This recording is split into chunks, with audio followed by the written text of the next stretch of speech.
L'association Athènes, qui a été créée en 1980, a donc aujourd'hui 45 ans.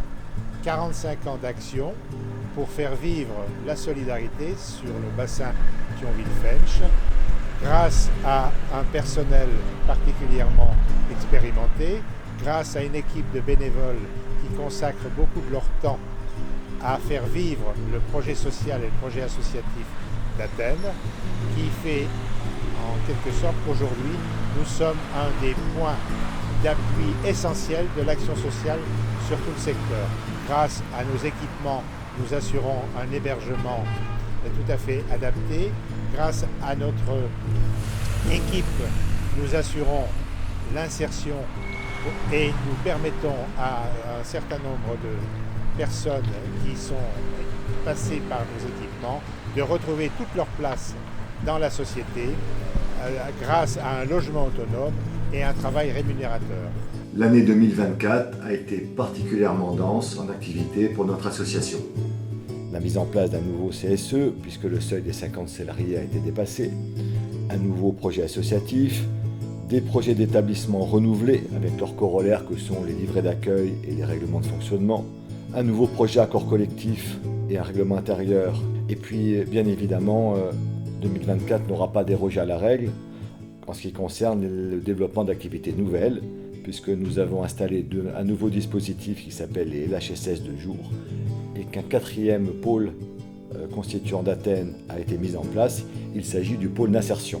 Sur le plan d'immobilier social, l'année a aussi été très active.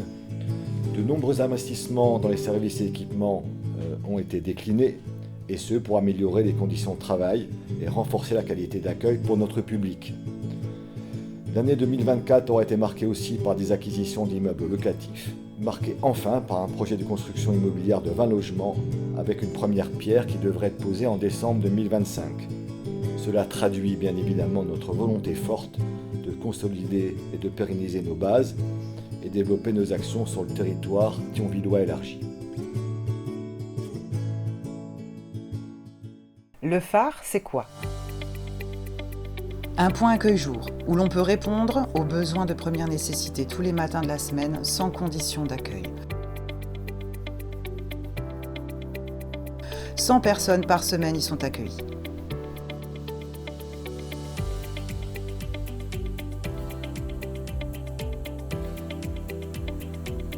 Une équipe mobile qui va à la rencontre des personnes à la rue et dans le besoin, à Thionville et dans 23 communes environnantes, dans le but de les aider à trouver un hébergement. Cela représente 30 personnes par semaine en moyenne. Depuis mars 2023, les LHSS de jour accompagnent les personnes rencontrées dans leur parcours de soins. 23 actes médicaux et sociaux sont effectués chaque semaine. Des LHSS hébergements accueillent et accompagnent 7 personnes sans logement et ayant besoin de soins sans conditions administratives. 20 lits CHRS sur lesquels sont accueillis des hommes isolés en situation de précarité et de droit commun. Ils bénéficient d'un accompagnement global sur la durée de leur hébergement. 8 places d'hébergement d'urgence dans un bâtiment annexe, acquis par l'association début 2025, accueillent et accompagnent des messieurs orientés par le 115. 2 studios accueillent 2 messieurs en voie d'insertion.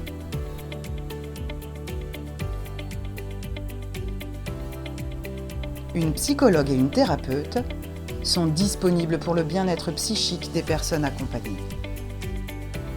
Ces 8 dispositifs sont menés par une équipe pluriprofessionnelle motivée composée de 7 travailleurs sociaux, d'une hôtesse d'accueil, d'une secrétaire, de 2 infirmières, d'une psychologue, de 3 surveillants de nuit, d'un agent d'entretien et d'une chef de service.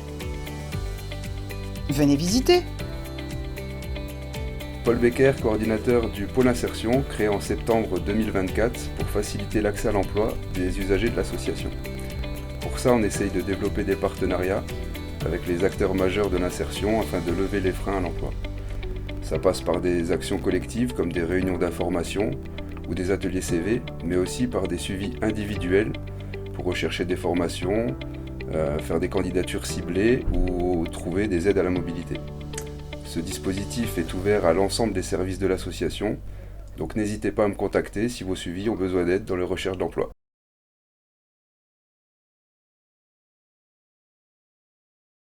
Le pôle demandeur d'asile, c'est quoi ?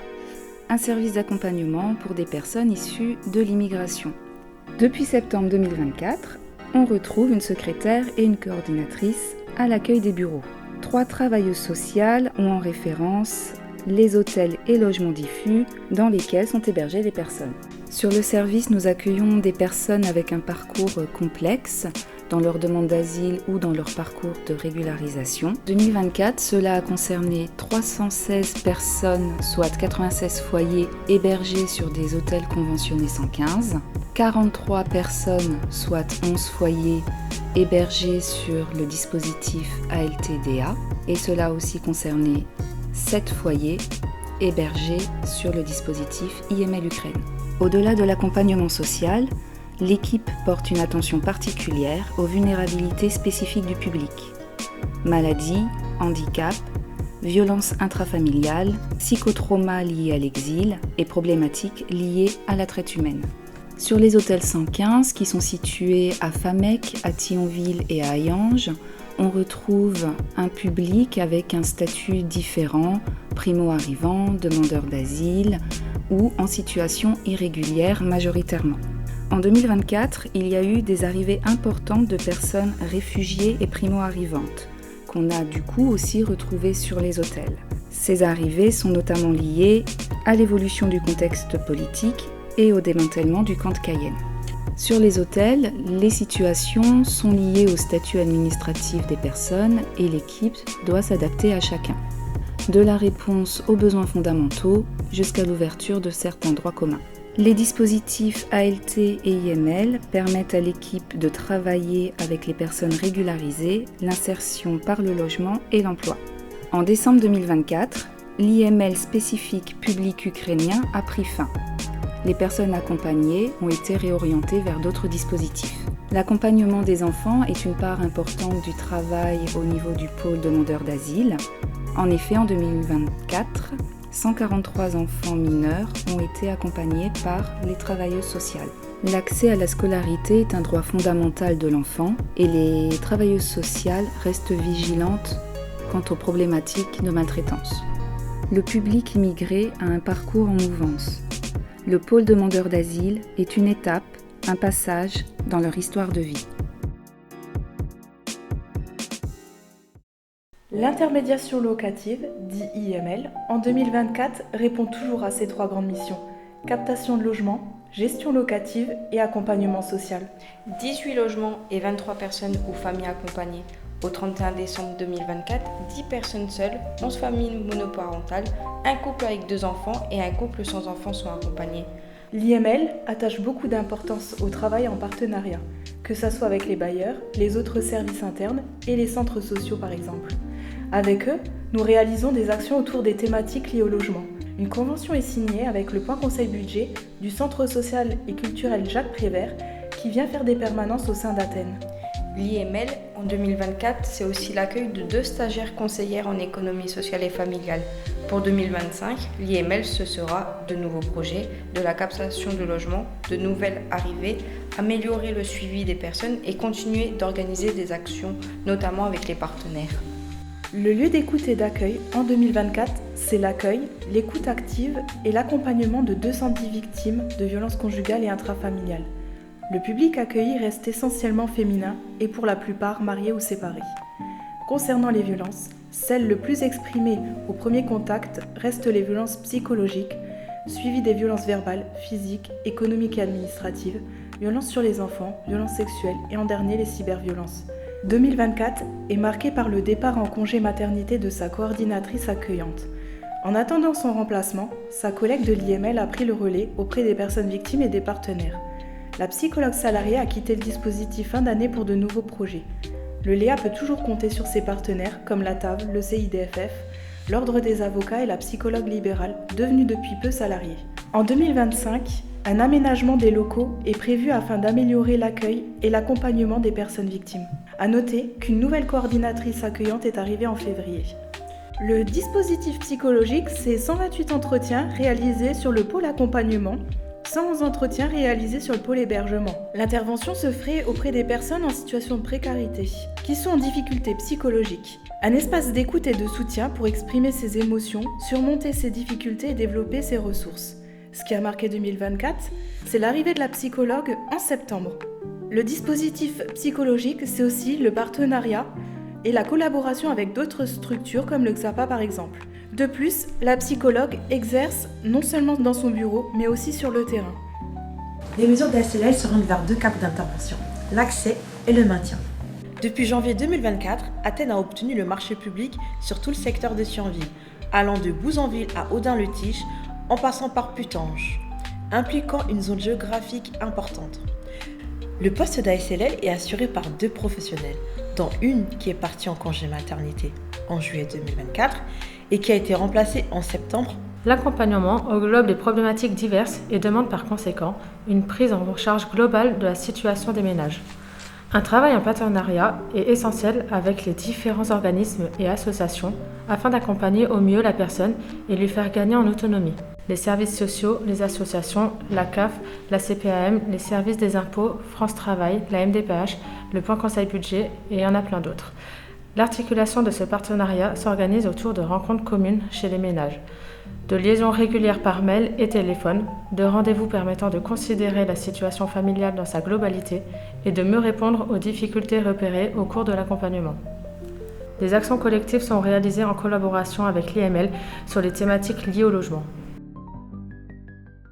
Depuis le 8 avril 2014, une intervenante sociale est mise à disposition du public de la gendarmerie par l'association Athènes, en zone de sécurité prioritaire du camp Gefamec jusqu'en 2020, puis s'ajouteront les brigades d'Audin-le-Tiche et de Guénange. Les missions de l'intervenant social sont d'assurer l'accueil des victimes ou les personnes en situation de détresse sociale, d'évaluer leur situation, d'analyser la nature des difficultés rencontrées et effectuer un diagnostic, de les informer, les conseiller et les orienter, et de faciliter le relais entre la gendarmerie, les instances judiciaires et les services sociaux. Le public visé sont souvent les victimes de violences intrafamiliales, les mineurs et les jeunes majeurs de moins de 21 ans en danger ou en risque de danger, victimes ou auteurs. En 2024, l'intervenante sociale a été saisie par la gendarmerie et les partenaires externes 241 fois. Elle est intervenue auprès de 294 bénéficiaires, soit 210 victimes, 52 auteurs et 32 situations hors champ pénal. Elle a assuré également 140 permanences sur l'année 2024. Elle est également active sur les événements de sensibilisation sur les violences conjugales.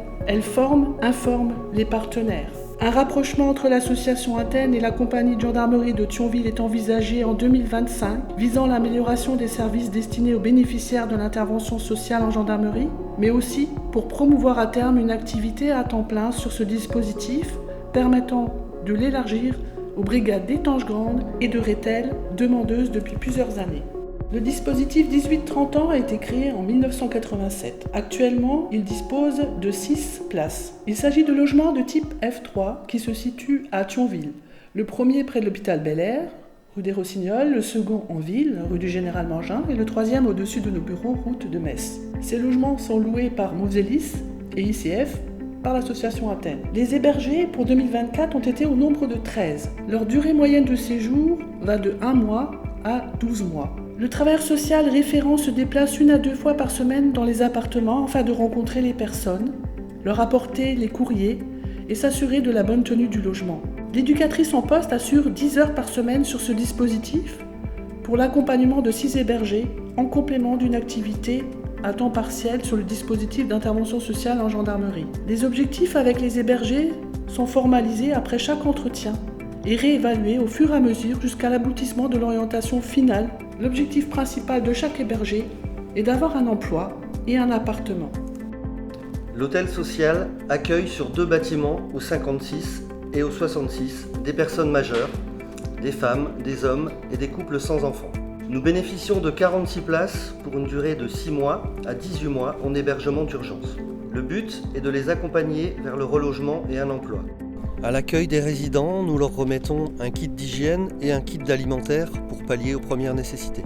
Nous sommes une équipe de 4 travailleurs sociaux, de parcours différents et œuvrant dans une même action, le bien-être des personnes. Un nouvel appartement couple a été créé en 2024 et 150 personnes ont été accueillies sur l'année. 2025 a vu arriver un nouveau membre dans l'équipe et des plages horaires élargies. Le CHRS Gîte Familial peut accueillir toute dame avec enfant souhaitant quitter le domicile. Le bâtiment est sécurisé par de la vidéosurveillance et un portail, permettant à chacune de s'y sentir en sécurité et d'y déposer ses valises quelque temps. Chaque famille dès son arrivée est accueillie, installée en chambre et il lui est remis un livret d'accueil lui détaillant les modalités de son accompagnement. Les enfants ont eux aussi droit à un livret d'accueil. Ce sont au total 12 chambres de 2 à 6 lits qui peuvent accueillir les familles. Les chambres de 3 personnes et plus sont équipées de salles d'eau depuis 2021. Les plus petites chambres ont leur sanitaire privatif sur le palier. Si la moyenne d'âge des enfants est inférieure à 3 ans, la famille sera hébergée au sein d'appartements situés à proximité du gîte familial. Le dispositif CD57 est passé d'une capacité d'accueil de 10 à 15 places au 1er janvier 2025. Ce sont désormais 3 appartements qui peuvent accueillir des mamans en colocation. Les dames bénéficieront des mêmes modalités d'accompagnement qu'au gîte familial. Allons visiter le gîte familial ensemble, puisque les dames des 2 dispositifs s'y rencontrent au quotidien. Tout d'abord, voici la grande salle de jeu, pour le plus grand bonheur des enfants.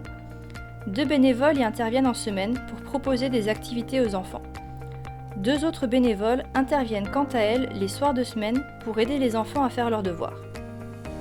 Une psychologue est présente 3 jours par semaine et reçoit dames et enfants. Elle anime aussi des groupes d'expression en fonction des besoins des mamans. Une salle informatique permet à chacune de réaliser ses démarches administratives. Elle permet également aux adolescents de réaliser leurs travaux scolaires. Tout au long de l'hébergement, les professionnels sont présents pour accompagner la famille, que ce soit dans les démarches administratives, l'aide au quotidien, l'aide à la pose du cadre éducatif ou l'orientation vers la culture par exemple. Tout au long de l'année, de nombreuses activités de sensibilisation sont réalisées à destination des mamans et des enfants. Tiens, parlons-en de l'équipe. Plusieurs professionnels sont présents au quotidien. Au total, ce sont 4 éducateurs, 3 veilleuses de nuit, une maîtresse de maison, un agent d'entretien, une psychologue, une équipe technique et une chef de service qui travaille sur place. Sur le dispositif CD57, on retrouve une éduque de jeunes enfants et un travailleur social. Les repas sont confectionnés par un prestataire extérieur, mais cela n'empêche pas de temps en temps de permettre aux dames de cuisiner des repas à thème pour faire découvrir leur culture aux autres hébergés. Les repas sont pris tous ensemble, que ce soit le petit déjeuner, le déjeuner, le dîner et même le goûter pour petits et grands enfants. De nombreuses activités ont été proposées en 2024 et en fonction des différentes périodes de l'année. Chasse aux œufs de Pâques, fête de fin d'école, fête des bénévoles, journée financée par le Rotary Club, Thionvilloise, activités boxe, ateliers détente, fête de Noël, etc. Le contrat de séjour prévoit un temps d'accueil et d'accompagnement de 6 mois. Néanmoins, en fonction des besoins et des problématiques de chaque famille, l'accueil est prolongé pour permettre à chacune de remplir sa valise du maximum de conseils et de reprendre confiance en elle et de se reconstruire.